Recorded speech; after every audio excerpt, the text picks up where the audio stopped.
ይህን ጥያቄ ደግሞ ሁላችሁም በትኩረት ትከታተሉኛላችሁ። ሃጎስ ዩዝድ ቱ ድሪንክ ሎት ኦፍ አልኮል ነው የሚለው።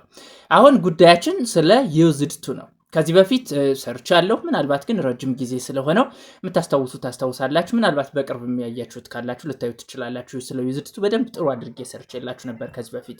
ስለዚህ ዩዝድ ቱን ስንጠቀም ፓስት ሀቢት የነበረ ነገር ግን አሁን የሌለ ነገር ፈጽሞ የሌለ ነገር ነው።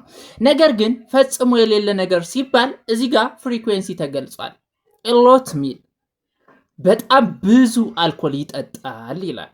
ስለዚህ ጉዳያችሁ ከዛ በኋላ ነው የሚመጣው። ከዚህ በፊት ሃጎስ ብዙ አልኮል ይጠጣ ከነበረ አሁን ሊያቆምም ይችላል እኮ፣ ነገር ግን በጣም ሰርቴን የመሆን እድሉ ትንሽ ዝቅተኛ ይሆናል ማለት ነው። ስለዚህ ከዚህ በፊት በጣም ብዙ ከጠጣ ሰካራም ይባላል አይደል?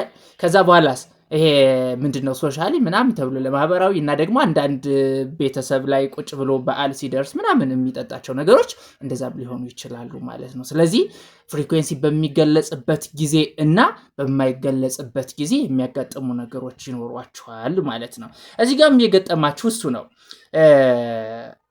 ሂ ድሪንክስ ለስ ነው ይላል። አሁን ትንሽ ብቻ ይጠጣል ማለት ነው። መልሳችሁም የሚሆነው እሱ ነው። ከዛ ውጪ ምናልባት በቀጥታ ትርጉሙ ደረጃ ሄዳችሁ ግን ዩዝድቱን ከተረጎማችሁ በኋላ ማለት በትርጉም ስላችሁ እንትኑን አገልግሎቱን ካወቃችሁ በኋላ መልስ የምታደርጉት ማንን ነው? ሲ ነው። ቢ ላይ ሲጀመርም አይመለከተንም።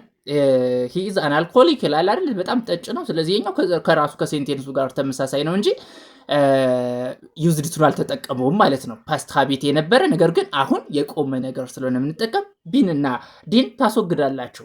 ሲ ሂ ኖ ሎንገር ድሪንክስ አልኮል አሁን ፈጽሞ አቆሟል ማለት ነው ሃጎስ ይላችኋል።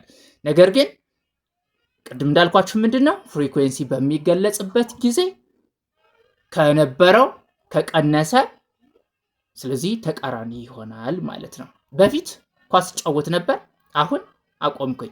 በፊት በጣም ኳስ ጫወት ነበር፣ አሁን ግን አንዳንዴ እጫወታለሁ። ስለዚህ ተቃራኒ ነው የሚሆነው። በዛን ጊዜ ከሲ ይልቅ ኤ በትክክል ለመልሳችሁ ያስኬዳችኋል ማለት ነው። ጥንቃቄ አድርጉ። መልካም ጊዜ